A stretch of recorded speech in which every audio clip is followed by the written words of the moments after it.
Hi, I'm Jody Schneider. I'm president of the FCC, and I wanted to thank you for joining us for our breakfast briefing on From Water Cannons to the Face Mask Ban, Dealing with Increased Risk at the Protests.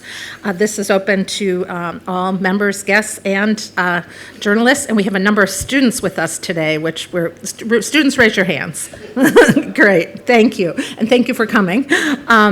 So this is, some of you may recall this summer, right after the protests began, we started what we call breakfast briefings, because they are at breakfast, and basically to do training and discussion around how to cover the protests. And we look back, Stevo, one of our speakers, and I were just talking about when we look back in July, one of the things that he did at that very first session was to tell us about some of the things we might be seeing coming up. Those have all happened, many of them have happened, and including other things that we would not have foreseen, including the water cannons and the blue dye, those kinds of things. So one of the things that he's going to discuss today is what we may see in the future. So let me briefly introduce our speakers. Eric Wishart, our first vice president of the FCC with the AFP, will moderate as he has these other breakfast briefings. And we'll have Stevo, who's the news risk senior manager for the Wall Street Journal, as well as Sharron Fast, who's the deputy director of the Master of Journalism program and a lecturer at the University of Hong Kong, who gave us a legal talk this summer, which will now be updated as well. So the other point I wanted to make was that we are compiling all this information in a video compilation that is online, and we from all our events this summer, the breakfast briefings, panels, and we will have these links to the resources that our speakers will share as well. So after this, if you've gotten something out of it, please share widely, and because this is a resource we want to share with the entire community. So I give you Sharron Fast, Stevo, and Eric Wishart. Thank you.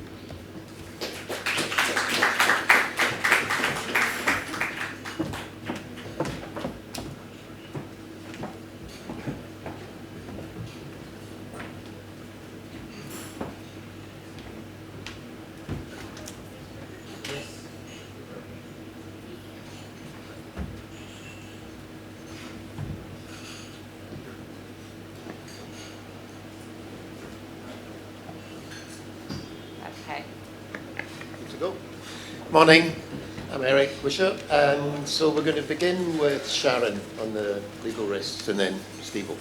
Thanks, Sharron. Okay, thank you, Eric. Good morning, everyone. Thank you for hosting me once again, everyone at the FCC, for giving me another opportunity to demonstrate why I am largely a researcher and not a public speaker. I appreciate your attention this morning. It is my intention to provide, I suppose, a whistle-stop tour of a few items. I don't want to spend too much time on the background of the bill, in other words, how the bill came into being, but I would rather use the time to explain a little bit about the breadth and the scope, so the application of the bill, and then, of course, defenses, and the most important defense for journalists in the room. And then a very tiny bit of information for you on the pending constitutional challenges that the courts will hear. Two important challenges that are being heard together on the 31st of October. So that's my intention, is to talk to you, I suppose, about the polite fiction of how the law should operate, and then I will turn to Stevo, who will tell us what's actually happening on the ground. So, if we start with just as a matter of housekeeping or facilitation, I will use the term anti-mask law. I will use the colloquial term. It is technically known as lovingly crafted as the Prohibition on Face Covering Regulation. That is not a handy acronym or one that is memorable, so I will be referring to it as the anti-mask law just for facilitation of discussion. So it became effective at midnight on Saturday, the 5th of October. And the application of this law is a very, very broad spectrum of situations. So This law applies under 4 scenarios, but I think you can read these 4 scenarios as being very inclusive. It applies in a scenario of unlawful assembly or unauthorized assembly, bearing in mind that an unlawful assembly or an unauthorized assembly requires only 3 individuals to be present.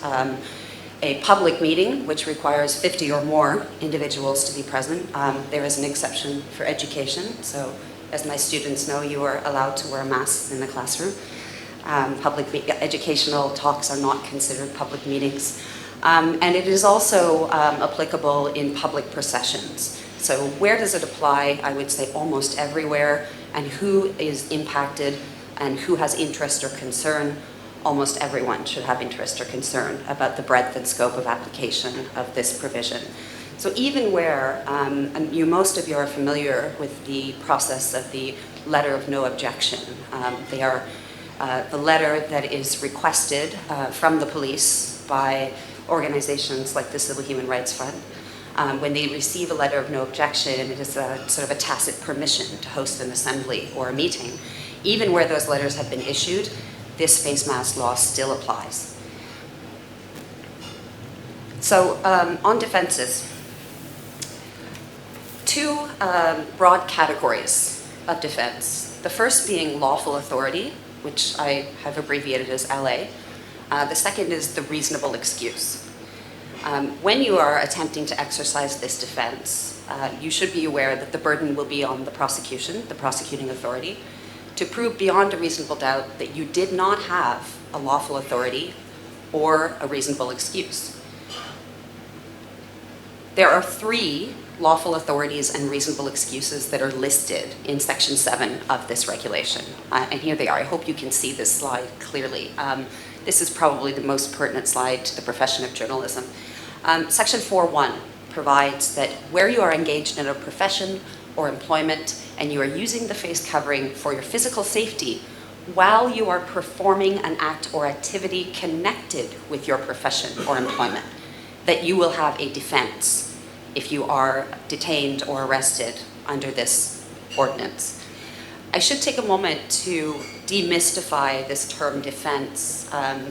In the past few weeks, I've seen and heard a lot of anecdotal evidence of individuals claiming, for example, on RTHK, a woman called in and said she had gone to a protest, she had worn a mask. When she was asked by the radio host, did she not fear being arrested under the ordinance, she replied that she had a defense because she was allergic to the air. It's true. And we will see in Section 2, in the next slide, you will see pre-existing medical reasons, okay? This is a bit of a misconception on the part of not just everyday people who have medical conditions, but also journalists saying, I have a defense. What that defense is going to look like in a practical situation is that the first point of determination of that defense is probably going to be the individual police officer who stops you in a scenario that is probably aggressive, chaotic, and unsafe. So you will have first an individual police officer determining whether he thinks that you are in breach, that you do not have a lawful excuse or a lawful authority or a reasonable excuse. And so you can imagine that those decisions are not being made in a reasoned or tempered environment. The second thing about defenses is that if we anticipate that the police officer will probably not immediately release us believing that we are legitimate journalists, or that my doctor's note that I happen to carry around with me informs the police officer that I have a medical condition, they may question the authenticity or sincerity, and then of course bring you into a police station where this defense is a defense, but remember that it's a defense that needs to be elaborated in a court. So it's almost not a reason to find comfort in these defenses, because during the time between your detention and arrest, of course, you may be given terms and conditions of your release. You may have to pay bail. You may have to report to police stations, and you will then have to determine or explain to a court why your defense should prevail. So it's not a short-term, immediate relief for you. And it shouldn't give you comfort, I would say. There are two potentials here. The uncertainty in this law remains a very live issue. And we can only speculate now how the courts would determine the ability and the right of journalists to wear masks in the course of their profession. The first would be whether it is on the basis that because it is lawful for a journalist to be at an event, even where the event is unlawful, so on the basis that it's lawful for them to be there, they would then have lawful authority. Again, it remains uncertain. Early speculation on what it means to be in a profession or employment has already had lawyers in disagreement whether this refers simply to maybe firemen or ambulance attendants. Is a journalist a profession which is included in this defense of someone being in the employment and in the profession? The second would be the reasonable excuse. So you are engaged in a profession or employment which requires for your physical safety that you wear that mask. So I won't say much on these other defenses. Religious reasons and pre-existing medical conditions, apart to remind you that, again, they are defenses that need to be elaborated in a full court of law, that the individual police officer who detains you may not be in a situation where he has time to verify or authenticate your documentation. If you're an ordinary citizen, the implication for journalists, I think, is the same for the implication for ordinary citizens, which is that the net impact of this law is a widening of potential individuals who can be detained. The second net impact, I would say, is also stricter terms of punishment, which I'll say more about towards the end of my slides. But for ordinary citizens and for journalists alike, this idea that you cannot protect yourself from tear gas can potentially amount to a deprivation, liberty, security, and freedom of the person. And we are going to see a constitutional challenge on this limb at the end of the month. We all know, no matter which district we live in, unless we're in Discovery Bay or on a boat in Aberdeen, present company excluded, most of us live in jurisdictions where there have been lavishings of tear gas in densely populated urban areas. So, individual citizens and journalists are both at risk in terms of the ability for this provision to almost rise to cruel, inhuman, or degrading treatment. So, some questions that remain about being engaged in the profession, quote unquote. I'm fairly certain that this would not protect student journalists. My students are here now. Because I feel that there are two limbs here. I feel that you're engaged in the profession plus in employment, and I feel that you would fail on one of these limbs. So for freelancers and for student journalists who are not full-time employees, or even for fixers who are in a temporary status of employment, there is some uncertainty. In terms of the public interest defense, yes, there may be a public interest defense that is available, not just to full-time employed journalists, but also to students, freelancers who are out reporting on events as they are unfolding on the street. But again, in the meantime, there's potential to be subject to bail restrictions, reporting at police stations, high legal fees, and all of the other, as I say, indignities which are associated with having a live case before the court. So the sword of Damocles hanging over an individual who's waiting to prove their innocence on this charge. So in the first 3 days, even as early as October 3rd, what does this mask law look like in action? On the day prior to the enactment in Taiwan, there is video footage of a news reporter having their protective mask forcibly removed. I will say that this regulation does not provide any support for the police to forcibly remove a mask from you. That is not part of the ordinance. It does not say anything about the conditions under which that empowers police to to physically remove your mask. So the day prior in Taiwan, we had the video footage of that reporter, essentially being assaulted by the police. And then on the 7th of October, and caveat is that I have been away. I know that many more, and I hope that you will all share with me in the room, and Stevo will talk about the other instances that have happened.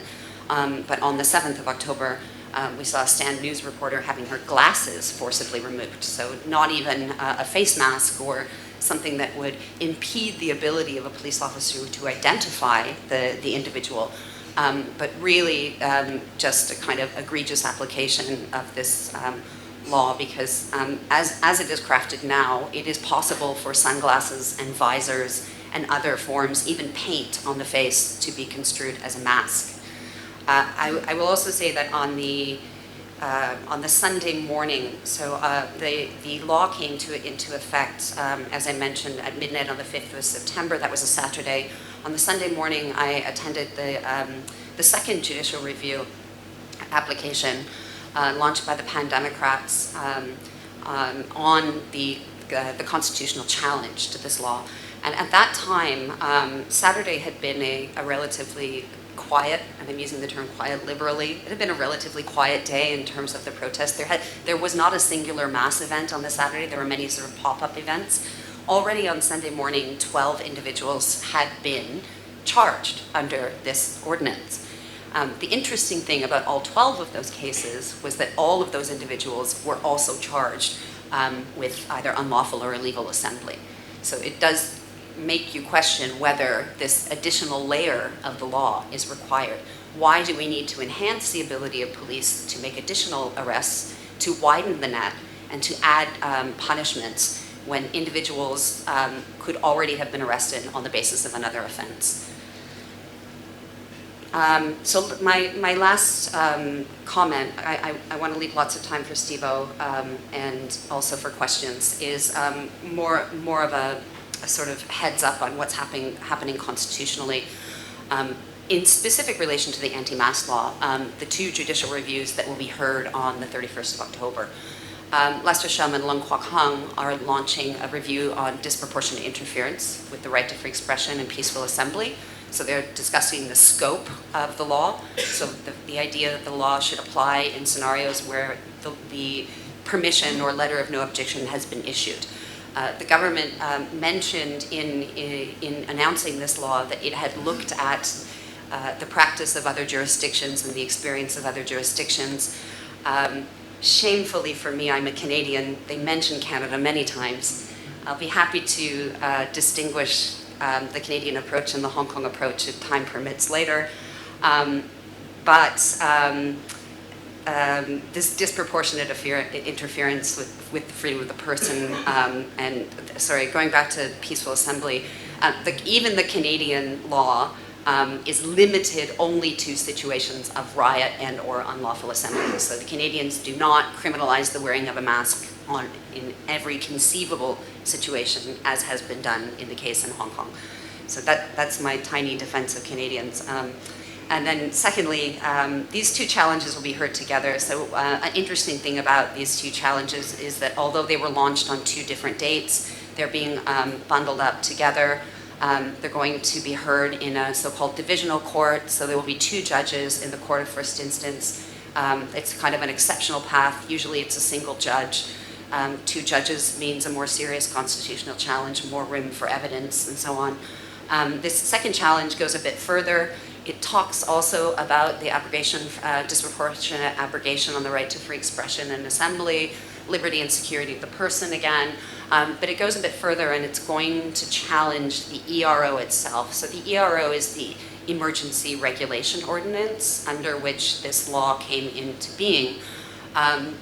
In a nutshell, it's basically a provision that gives our chief executive, makes our chief executive effectively a fountainhead for power, that she can unilaterally impose laws ranging from laws concerned with public assembly and public order to laws concerning censorship, the private property. The list goes on and on. So it's a law that predates our constitutional order in Hong Kong. So the challenge that's going to be made, the two challenges that are going to be made on the 31st of October in a 2-day hearing, which I recommend everyone attend or at least follow, will be on these two sort of constitutional challenges. So does the ERO breach the provisions of the Basic Law, and does the law itself restrict free expression in a way that is disproportionate to the goal of the law?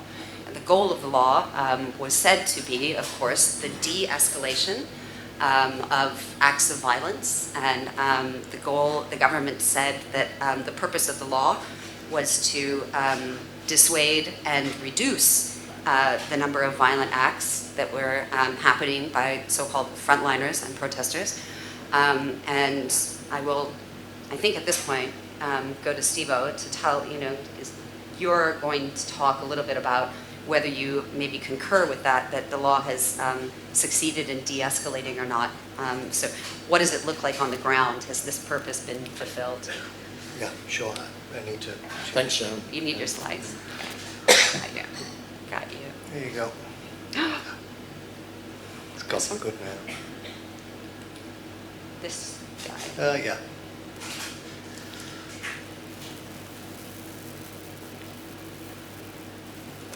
There you go. Oh, perfect. Oh, great. Which one's which? Thanks. Okay, so I'm going to talk about today is very similar to my last conversation that I had with you guys here, but I don't want to go over that again. I mean, there's a YouTube presentation. It's nearly viral now. It's 700 hits.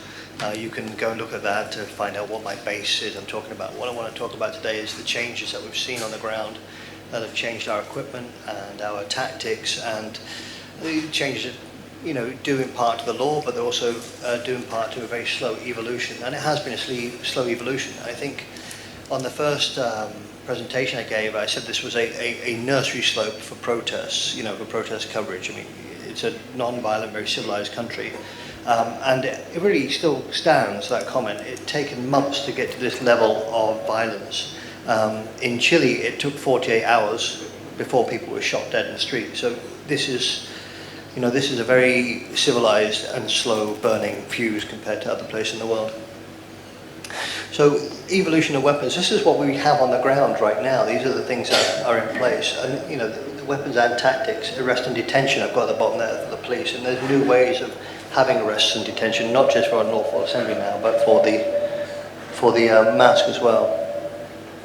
I think I've got a speaker problem. The weapons that you see here for the police, you're used to all of these. You've seen the shields and the batons, the tear gas, both in the canisters that are fired from a rifle and the hand grenades, which seem to be very incendiary. I don't know if you noticed, but they do give off some fire, and people have been caught alight on them. Pepper sprays coming in increasingly large volumes. It used to be just a small aerosol can, but now you see people with what looks like a flamethrower type device unleashing this stuff on you. Beanbag rounds and plastic bullets, sponge bullets. There used to be a time when the police would open up with tear gas. That would be their first measure against the crowd, and we would put our gas masks on. And our gas masks, full face gas masks, what I advised you about last time, they'll already be protecting your eyes against these weapons. But what we notice more now is that the police are prepared to open up with these sort of kinetic ammunitions. So the bean bags and the baton rounds and plastic bullets are coming out before the gas. So for that end, we're having to go for a new rule now, which is when we believe it's time to put our helmet on, and we do have that combat indicator. We see the street furniture being repurposed by the protesters, the build-up of police, even the donning of gas masks by the protesters. That's when we start, joining that gang, and we put our helmets on. But as a rule now, we not just put our helmets on, but the goggles going with the helmets, that's a standard for us. And we also take off any waterproof clothing that we've got, okay? Because you'll see in some of the slides, it's just dangerous for you to have anything synthetic on during this time. The police are using lamps. It's interesting because the counter to that is the protests are using lasers, but they're just blinding so that you can't see what's coming. The water cannon, we did predict this. We knew it was coming. In most countries, a water cannon is just a fire engine with a power hose on it. Here, they've actually got some sophisticated European water cannon with the ability to inject dye and a substance called pava. I have the proper name for that in one of the slides coming up. and we'll talk about that in a bit more detail. The dye they're using isn't what I predicted. I predicted a purple dye so that everybody would be sort of purple the next morning, they get arrested by the police. But it seems to be a light blue dye, and it doesn't seem to stick that well. I don't know if their concentration is too light. I don't want to give them tips, but it does wash off. Small arms, okay, we're seeing small arms coming out. I'm not just talking about the shotguns with all the beanbag rounds in, but pistols are being drawn and fired. And we need to talk about that. There is now, I remember the first time when the police used a small arm, the official statement was the police used his weapon in self-defense. And that's a lack of communication which scared me. Firstly, they didn't say regrettably. And secondly, they never said warning shot.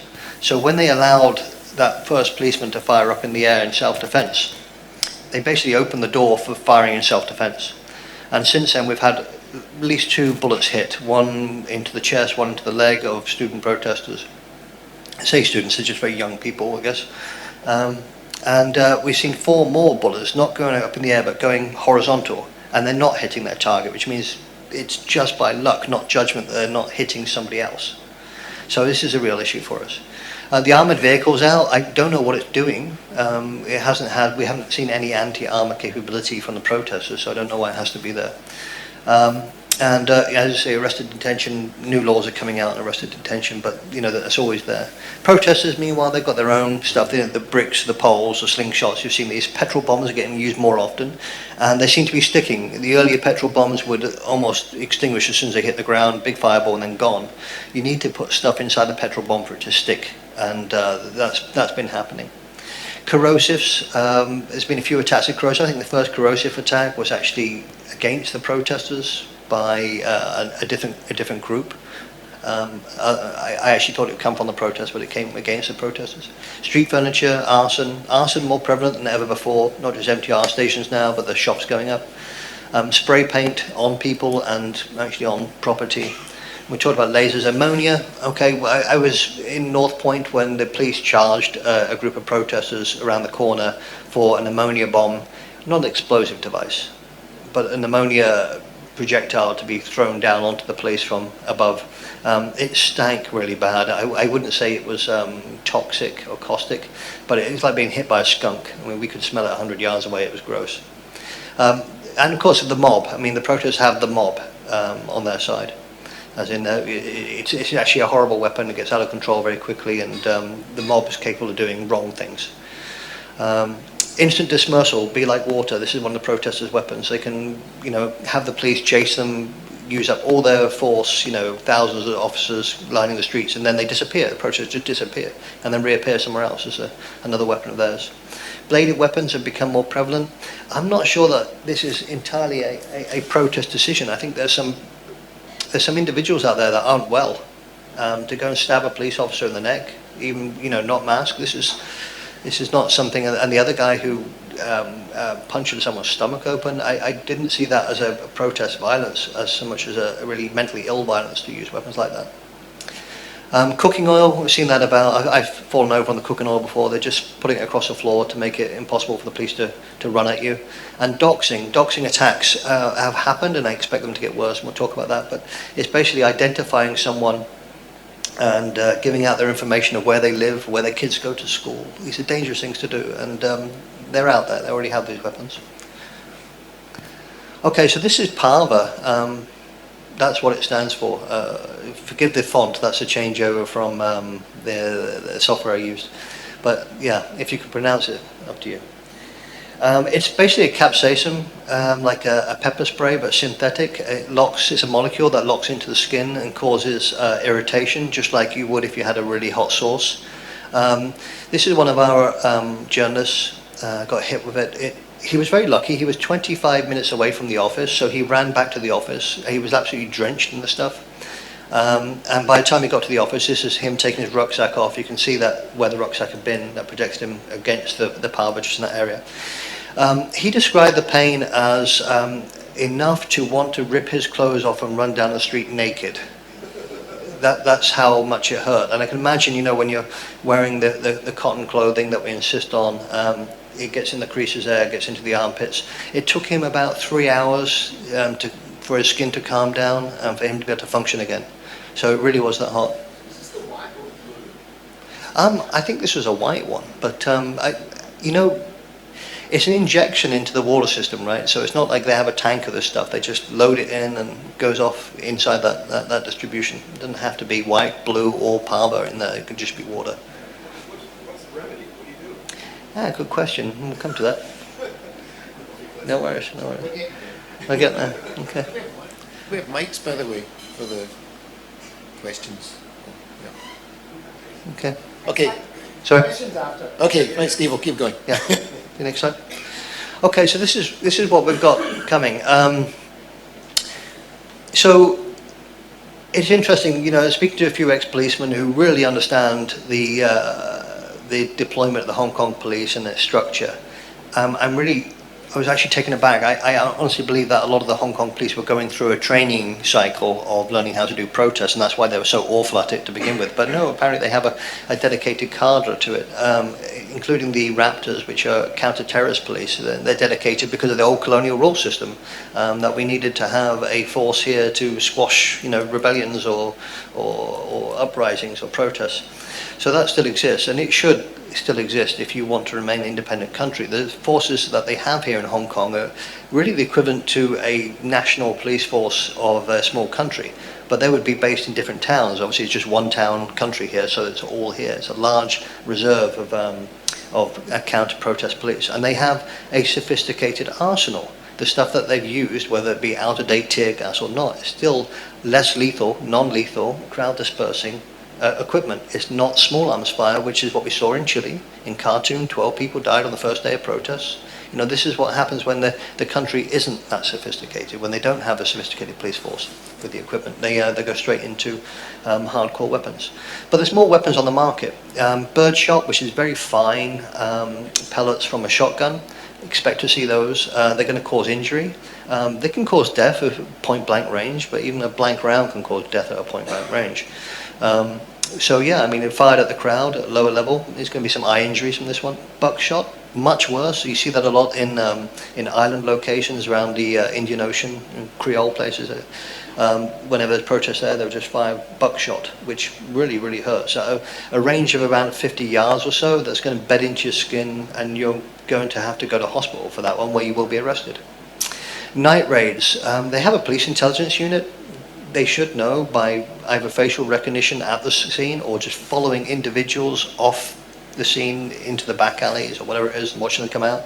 They should be able to identify who those people are, and we have expected for some time that the police would swoop in one night and arrest 100 people in their beds.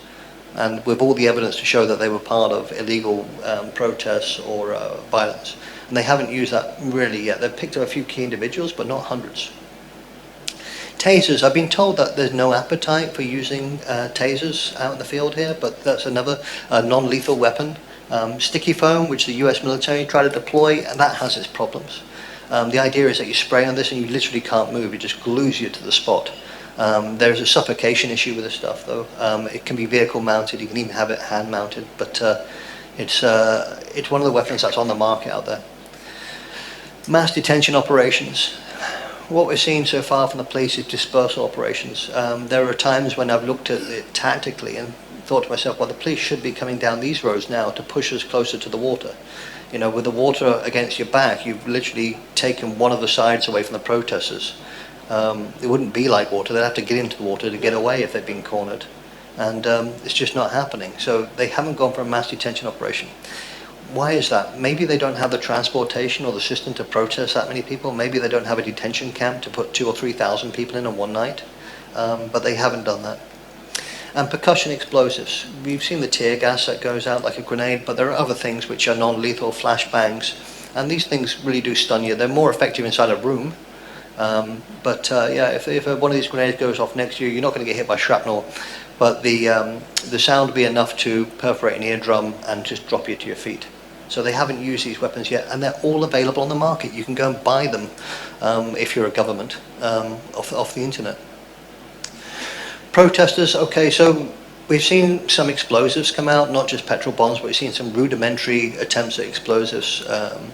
And it doesn't surprise me. I mean, this is a land of gunpowder. The fact that we haven't used fireworks a lot here, has been a surprise. They have been used against the protesters by another group.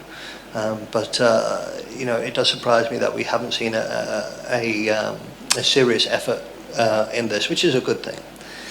Doxing to a violent outcome. Yes, people have been named and shamed on viral internet posts, but when they're actually being taken down to go into somebody's house and threaten the house, or even worse, there has been some personal attacks on politicians, pro and anti-protest, and there have been some attacks on the civil society too in this way.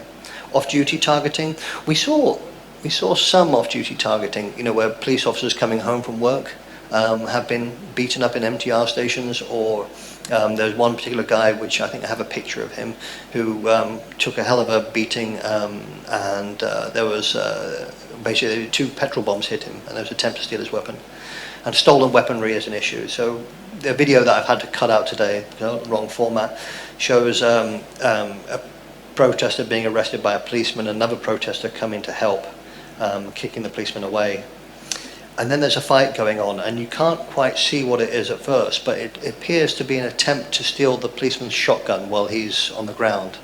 And that's going to be interesting. So even that guy, the policeman who got hit with 2 petrol bombs, there was an attempt to steal his weapon. Not a very good attempt, but it was an attempt to steal his pistol off the floor. So it won't be long before a weapon changes hands on the hand-to-hand combat. I see that coming. Gravity, I might have mentioned it, was it 8 weeks ago now? But there is a third dimension to the battle space here, which is height. And we're just starting to see it come in with a bicycle being thrown off a bridge at a policeman. So the police are now clearing bridges, and we'll talk about that ahead of their advance. But if you look at Wan Chai going through the streets there, you have buildings that are 30 or 40, 50 stories high above the road. And in other countries, I remember in Yugoslavia, in Vukovar, that height was used against the military quite effectively. There's nothing you can do about that. They're just throwing heavy objects off the top, which makes it actually almost dangerous to stand near policemen now. If you think that you don't want to be standing in between, I've always said never stand in the gap between protesters and police. And if you stand, in the protesters, you expect to be hit by the weaponry the police have. If you stand next to the police, then you're not going to get hit by their weaponry. You might get hit with their insults. But now you're going to get hit if there's overhead attack angle on them. So if you're following the police and you're going down one of these roads that has overhead buildings, this is not a good place to be. You have to be totally aware that they may be attacked from above, and that will miss, and that could hit you. So it's another reason to wear your helmet. Tire spikes, so there's been no attempt yet to take out the vehicles properly, nor vehicle barricades.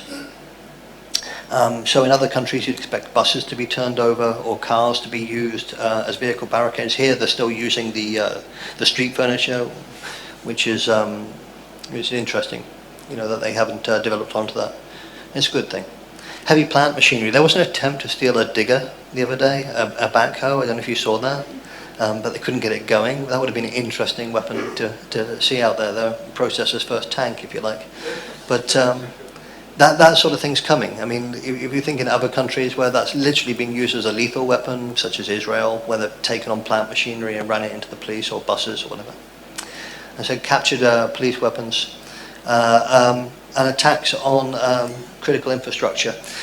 We've had 2 derailments of MTRs. I don't think you can put them down to the protesters directly. I don't think there's a sabotage that's being spotted, but I'm sure there are claims that the maintenance needed to keep the MTR stations up and running after being burnt out has taken away from track maintenance and stuff like that. But an attack on critical infrastructure like the MTR, or even the burning of a Starbucks or whatever's happening in the bottom of a building that actually catches fire, the whole building catches fire. So whether it's accidental or deliberate, this is weapons to be developed by the protesters. Okay. What does that mean for us? I mean, as journalists, and how we've had to change our policy over at the Journal. We still use a high-vis vest. There was some, should we wear the orange vest now or the red vest? It's not a costume drama out there. I know there's a lot of people that are wearing yellow vests as journalists, and they're not real journalists. I don't mean not accredited journalists. I mean not real journalists. But there's no point in changing into a different colour, because they will just follow, you know. And there are coloured vests out there, almost like the deck of an aircraft carrier. Everybody has a different helmet for a different cause. The orange vests, I think, right now are being used by a group called the Parents, some religious groups too. So these are the people that do want to be inside the gap between protesters and police, and we don't want to be there. So we're staying by yellow vests. Natural fibre clothing, I mentioned this: cotton, silk, linen, whatever it is, but nothing synthetic. You know, even with a minimum percentage of polyester or whatever, you don't want that. And I've got a picture for you to show you about the difference between what happens to you if you get hit with a petrol bomb, where you're in natural fibers or you're in plastics. Yeah, the undershirt. It doesn't bother me if I had to rip my shirt off and run down the street half naked, but I'm guessing that at least 50% of the audience, that'd be a problem here. Okay, so an undershirt's pretty important. It should be cotton, but if you think about it, as long as you've got your top layer completely covered in a natural fibre, then I shouldn't worry about the undershirt too much. The helmet, there's a change here now. Now, I always said rock climbing or skateboarding helmets, and the point of that is that these are the helmets that are designed for you to function after you take a knock. A builder's helmet is designed to save your life, but you're off work for the rest of the day. As with a cycle helmet, you take a knock on that, you're not expected to get back on your bike. But the skateboard and the climbing helmets are designed that you take that hit and are still able to function. Otherwise, you'd be unconscious on a rope, or you wouldn't be very good at skateboarding. Ballistic helmets. We're not there yet. I've got them in the store, but I don't want to bring them out. And to be honest with you, I don't think ballistic helmets are very good when you take a hit with a rock. There's a ringing sound that can give you concussion. It's not designed for that. It's designed for taking really, low velocity bullets or shrapnel. So we're not going there. Full face gas mask. I'm glad to, it's nice to see the progression with journalists out there, that the full face gas mask is becoming more common. Ballistic goggles, as I said, we can't guarantee we're going to get gas first. There's a good chance there'll be the pepper spray or the beanbag rounds or rubber bullets. So the ballistic goggles, they're not bulletproof by any means, but they do offer you more protection than nothing at all. Okay? 1 litre of water. So I know my guys drink the water, but you're not supposed to. This is supposed to be for your safety. And we have wipes, as in alcohol wipes and towel wipes and stuff like that, just to get over the effect of tear gas around the edge of your gas mask. It burns your neck. As you've been out there, you know. We have a towel. Here we go. Baby shampoo. This was the question earlier. How do you get over the effect of powder or pepper spray? I'm telling you, as a spice lord, I love spicy food, and it's milk. Milk is a thing that it's the fat that takes a molecule off you, but milk has a problem with that. It can leave you an infection, okay, because it's not sterile. So the next best thing to that is an oily, soapy type substance. So we've gone for Johnson's No More Tears baby shampoo with a 50% water, 50% shampoo. So it's ready to go. You don't have to go and find more water. You just pour the bottle out and start spraying yourself out and start foaming that stuff up and trying to lift it off your skin. And then we've got PJs. We've got pajamas. We carry pajamas with us now. After the lesson we got from our journalist who tried to run back 25 minutes and he said he really wanted to take his clothes off, we've now got the concept that if you get hit with this stuff, you'll find a quiet space like Superman, and you'll take your clothes off, cover yourself in baby shampoo, and then put your pajamas on and then go home. You might look like you're wearing pajamas, but yeah. But that's the way to get away from it without being in too much pain. And the power bank, as I said, this is too close to probably the most aggressive cyber security country in the world. Don't let anybody else charge your phone for you. Take your own power bank. We have journalists and we have protection officers. I'll get that right. It's probably not the right term, nor is a bodyguard the right term. But we have security professionals amongst our news team now. It was just me for a long time, but we've got 2 more, 1 here and 1 coming, that will go out with our journalists. And remember I said that when we see, violence now, we're putting our helmet on, our goggles on, our waterproof comes off. We've gone to another level too. When there's hand-to-hand violence now, we should think that the police are going to fire in self-defense. That should be an automatic thought process for us. So when you're in a location where you're seeing police and protests and hand-to-hand violence, you either need to be 200 yards away, this is what I told my guys, or you need to be wearing bulletproof vests. Not because people are shooting at you, it's those stray rounds. And we just want to save your vital organs here. So you're going to be wearing bulletproof vests. You're going to put helmets on, probably not going to carry the helmet. But right now, just as a precaution, our protection officers, bodyguards, whatever it is, security crew, they're carrying 2 bulletproof vests with them. And they're not designed for AK-47s, they're just what we call a 3A, which is to stop pistol ammunition. I've got one here. We'll have after this is over, anybody who's interested in the equipment, I can show you what we carry. So he'll carry 2, and our standard operational procedure now is if we've got a group of journalists, say if we have 4 of us and a protection officer out there, and we get hand-to-hand violence, we can only have 1 protection officer and 1 journalist with a bulletproof vest. Everybody else has got to get over 200 yards away from that scene. Very, very quickly. Very, very That's quickly. an important point, Stevo, because just to repeat, is that if you see a situation where the police and the protesters are having a fight, you know, like when the first shooting, a lot of the journalists you see run towards it, you get clear, because if the policeman pulls his gun out and fires, you don't know where the bullet's going to go, so you just get clear. And I don't think many people around in this room will have a bulletproof vest, they'll just put it on, so just get away from it. Absolutely not. No, I can show you what we have. You know, for the bigger organisation here, Bloomberg's here and stuff like that, that might be something they would consider as, you know, students or freelancers. I know you don't have that opportunity. So your best course of action is to get away from it as fast as possible. Actually, that's our best course of action too. It would take a hell of an argument for a journalist to tell me that he wants to stay and film this or wants to stay and see that. But, you know, if he does, I'm ready to help him do that rather than say no. You know, I have to enable, not disable.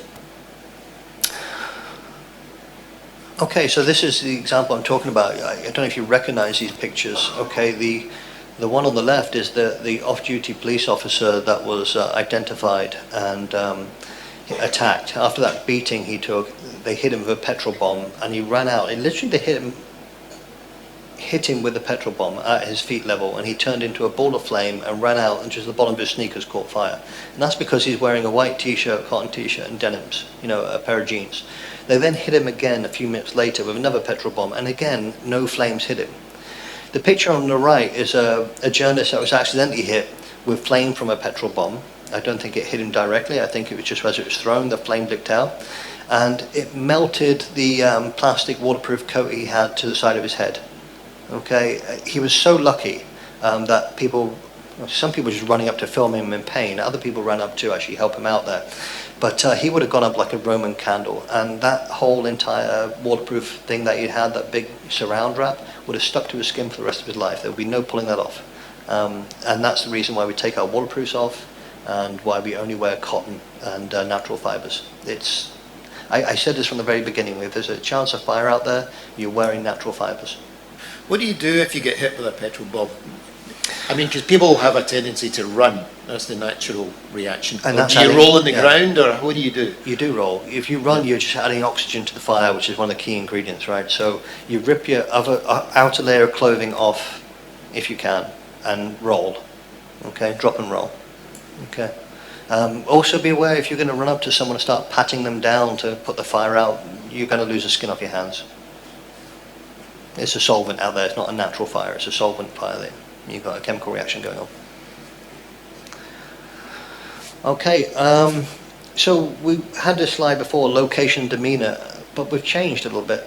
So we still stay on the edge of the crowd. We don't walk into the center of mass because of the stampeding issue, but we can also say we don't walk into the center of mass because taxi drivers have a habit now running into people. Okay, we don't do that. Okay, we stay out the center.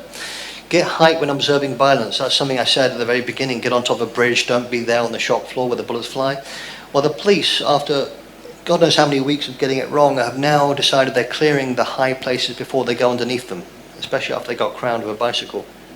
So when you see the police approaching now and you're on height, expect them to come and take over that bridge, and they won't be polite. Maybe they'll just fire tear gas or rubber bullets at you, paintball, even before they approach. But when they get up there, they're going to be ruthless and they're going to push you off that bridge. Now, was a time when I could say, hold your ground, you have a right to be there, speak to him civilly and say, "Excuse me, officer, I'm doing my job, you do yours." No, those days are gone. They're quite forceful. They don't want to get crowded with another bicycle by anybody, let alone somebody who's pretending to be a journalist. So get yourself off the bridge before the police arrived.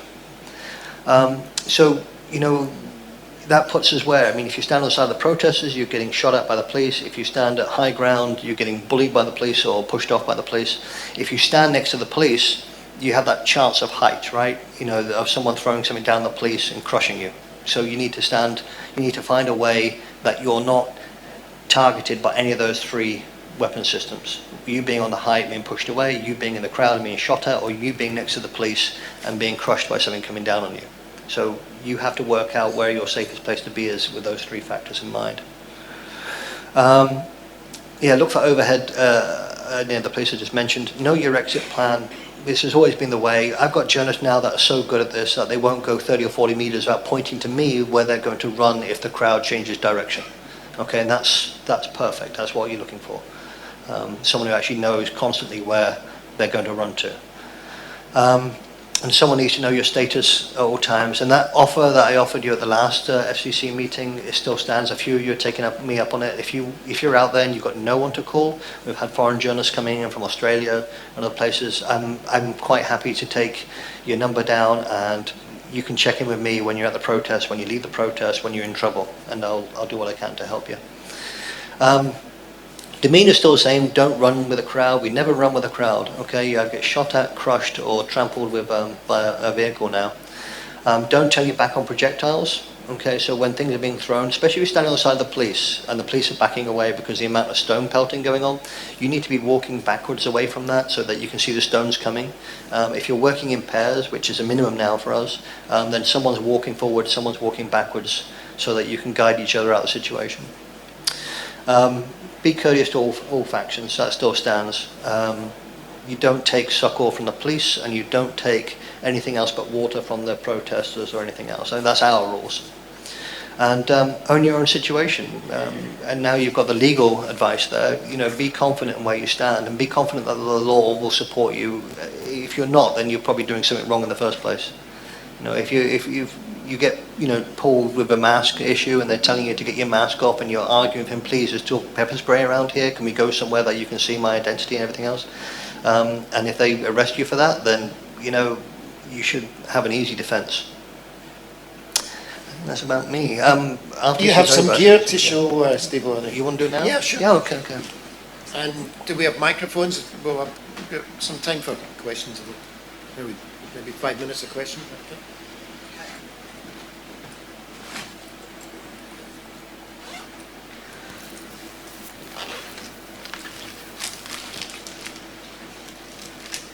Okay.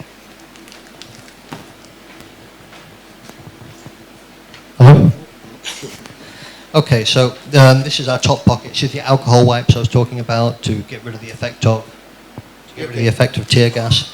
I don't know if anybody's come across these Gatsby's. No, they're wonderful. One of my journalists told me that we had to have them. What are they? Talking about Gatsby's. They've got a little chemical in there that actually causes cooling. So when you're massively overheating, you can put this on and it causes an evaporation and cools you down. There you go. I should get sponsored now. Okay, your power bank, so you don't have to take...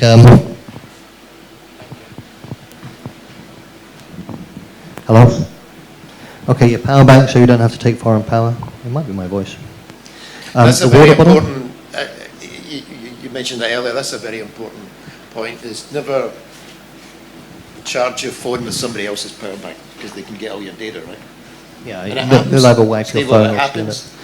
I think so. I'm cyber paranoid anyway, because of where we are and stuff, So, yeah, that's how we're running it. Identity. Okay. Just a plug. Got it on camera? Good. Okay.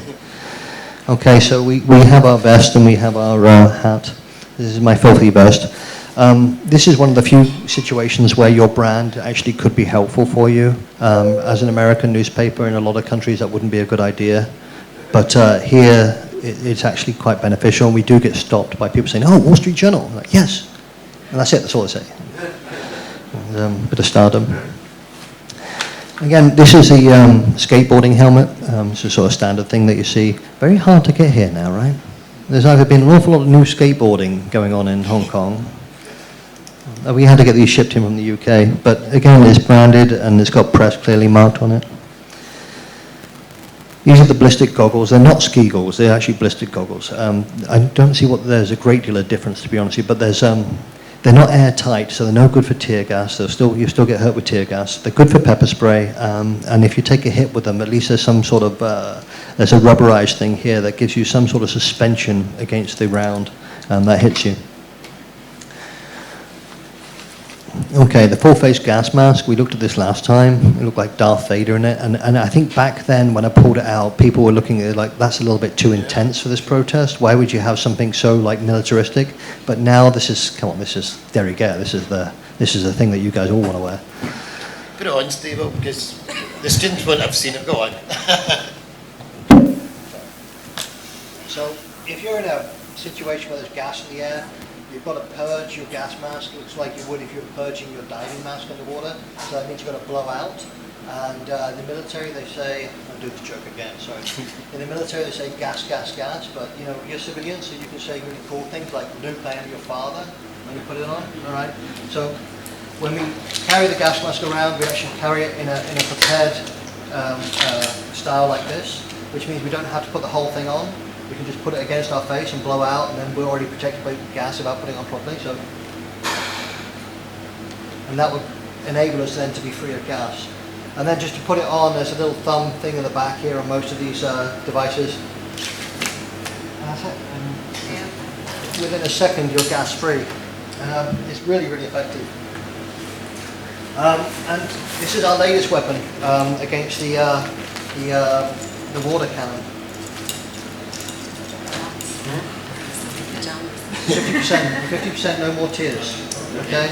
No more tears. Has a whole different definition now, right? A towel. And pajamas.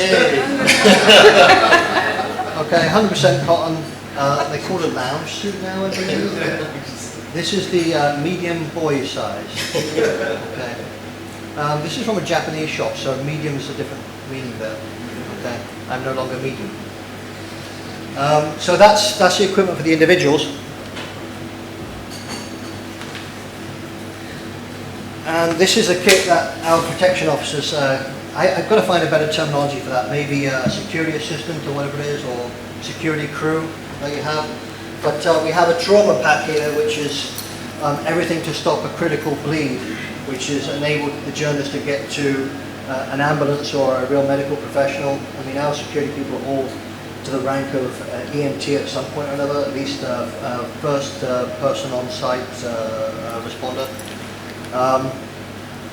Yeah, so basically it's just to stop bleeding. We're not, you know, there's nothing in here for a wasp sting or any other first aid emergencies, it's just for bleeding. And then there's the body armor. This is category 3A body armor. It's not that heavy. If you see this with the plates in, it weighs about 35 pounds. So this is only about 5 pounds of weight. I advise you to come up and look at it afterwards, just out of interest. It's just layers of soft Kevlar sheeting on the inside of it, so it will take a bullet. Don't think that you're going to be able to get up and walk after you've been shot in one of these, okay? You will be unconscious for a little while as it breaks your rib and stuff like that, but it shouldn't penetrate. And it's only there to cover your vital organs, so, you know, you get hit by the side, inside you're in trouble. If you get hit in the shoulders, whatever, in the neck, you're in trouble. Okay, but this will cover your lungs, your heart, your kidneys, and your liver.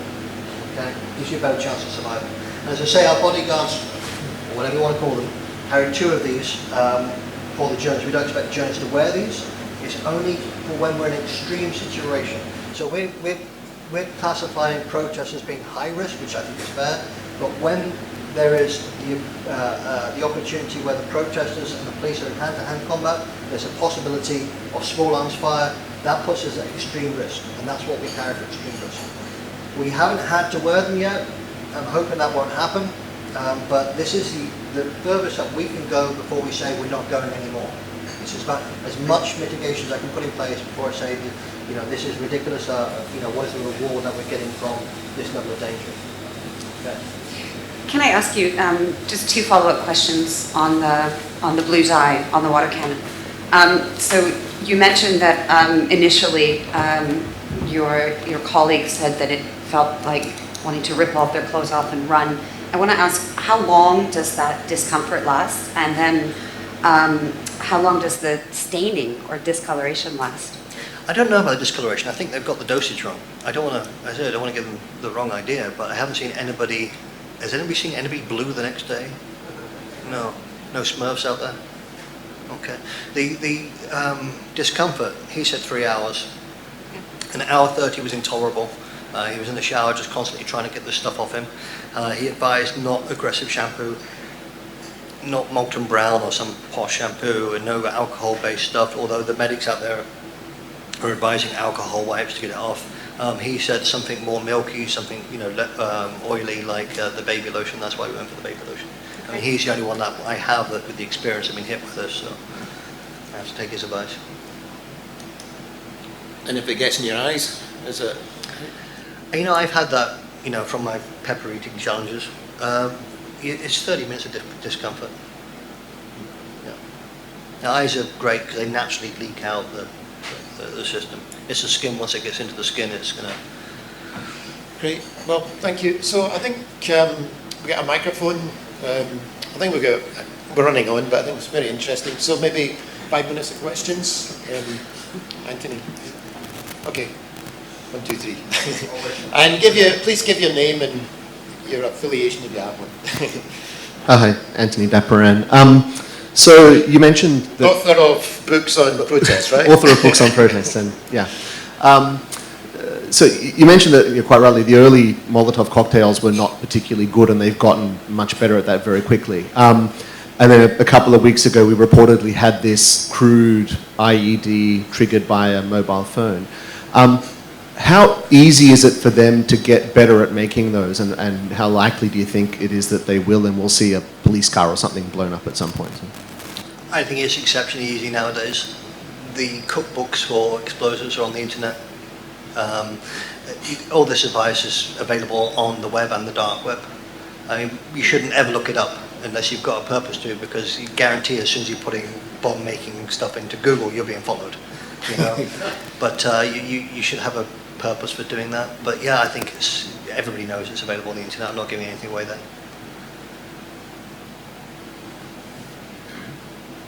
Hi there, Ruben from AFP.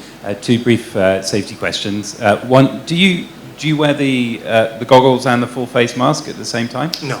No. Okay. No, the full face mask is actually the highest protection on the goggles already. So the one that we got is already ballistic protected goggled face mask on the gas mask. Is that standard? Because I know that Stephen McDonald from the BBC, his mask was completely shattered, wasn't it, at one point? Well, if it's completely shattered, then you've got to think what would happen if it wasn't a good mask. It would have gone straight through or whatever it was. I mean, even if it's shattering or whatever it is, it still gave them a level of protection. No, it's not standard.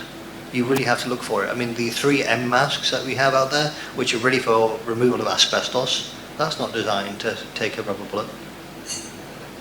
And then secondly, just on the water cannon, like on Sunday we saw some pretty close firing of the water cannon, like outside the mosque, for instance. It seems relatively reckless use of that. Is your advice then to just get out of there, because we're wondering about filming the water cannon? Should we just be getting out, or are they not using the high pressure? They're not using it to kind of just bash people out the way, as you sometimes see with water cannon. I don't know. I mean, how do we get around this? Do we interview the person on the trigger before we go out there? I mean, you just got to put up with the fact that it is a weapon system that's supposed to be used for getting rid of protesters, and they fired it at a bunch of people that clearly weren't, causing them a problem right in front of the mosque. That's not the only misbehaviour we've seen, right? And there will be recompense for them. They will have to face criminal inquiries, like when someone threw an orange trash can onto protesters from the bridge. That was a policeman that did that. That's out of control. That's poor behaviour, and probably poor behaviour brought about by seeing enough of his friends being hurt. That caused them to behave so badly. But they are human beings, and they're capable of errors. Unfortunately, they've got the weapons to do it with. Have you seen this pepper mix in the water cannon? Have you seen that in other places? No, I haven't. I think on the first presentation I said that You know, when we discussed water cannons before they came out, and I discussed dye packs before we even thought that was a thing, we used to use them in Northern Ireland, and I think we banned it because we thought it was against human rights, you know. But It's to see them out definitely here- against the manufacturer's warrant instructions, so. I think we had one more. Did you want to ask it? One more question and then we'll wrap things up. Hi, Jeff Galbraith, retired associate member. I have three questions. One's the first a little bit out of bounds. Early in the protest, there's some myth I heard about the new Hong Kong ID. There's a chip, they can trace you. Is that true? I don't know. I mean, Have you heard that? I've heard it, and actually saw the kids putting Faraday cages up on there. Exactly. Yeah, but no, you've got to understand how RFID works. You really have to be close to the object. Oh, okay. Saying that, my phone keeps saying you just initiated Apple Pay.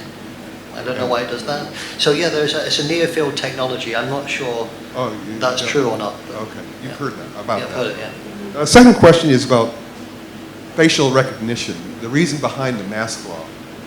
How much have the authorities built up a database of facial recognition in Hong Kong? I mean, it's all conjecture and guess. It is. I mean, going through the airport, everybody. So everybody has their picture taken that's in the protest. I'm sure I'm going to get pulled up by some real technical genius here, but it's not facial recognition cameras, it's facial recognition software. So the camera is a camera, it's the software at the other end that picks up. But they've got a big database of facial recognition. Everybody probably in the They've got a big database of video, I'd imagine. So if it's the video that makes it important, the software is added on Are the afterwards. police, I don't go to these protests too often, but are they taking pictures all the time? Are the police taking pictures? Yeah, I think you'll see the police units out there with a camera on a gimbal. You'll see that a lot. You know, inside the police ranks, there'll be a guy holding a video camera up, doing filming. Yeah. They The last also one- have body cameras, which seem to be conveniently not functioning when requests are made for the footage. But I would be careful on the issue of facial recognition, simply because this issue of identity and the claim by the police that in addition to the claims on de-escalation, it's the claim that they need to be able to identify protesters, that the mask law would facilitate identification. Yeah. In the last talk that we had here, when I spoke about legal risks, the first thing we dealt with were the 3 ordinances in Hong Kong under which the police can demand your identification. So it's not the case that there isn't already sufficient laws for them to ask you under the police force ordinance, the public order ordinance, and the immigration ordinance to identify yourself. And part of that identification, if you refuse or claim not to have identification, that is a summary offense. So the reason for the mask law then seems even more suspect when those powers already exist. If you refuse, you may be charged with obstruction as well. There are other laws that already address this behavior. And a third one is the facial, anti-mask law. How many people, do you have a ballpark figure, how many people arrested? Compared so to how many 12. they could and how many there are, is Yeah. a big difference. Is that right? The last statistic I heard, and again, I was away for a week, was it had risen to 77 people after the first weekend of implementation. Another interesting statistic that came to mind when we were talking about the MTR destruction on the legitimate purpose of the law, which was to cause a decline in acts of violence, was that Rex Ao Young, I think he's the non-executive director of the MTR, gave a press conference on the Monday morning following that the weekend of the implementation was spectacularly violent and destructive in Hong Kong.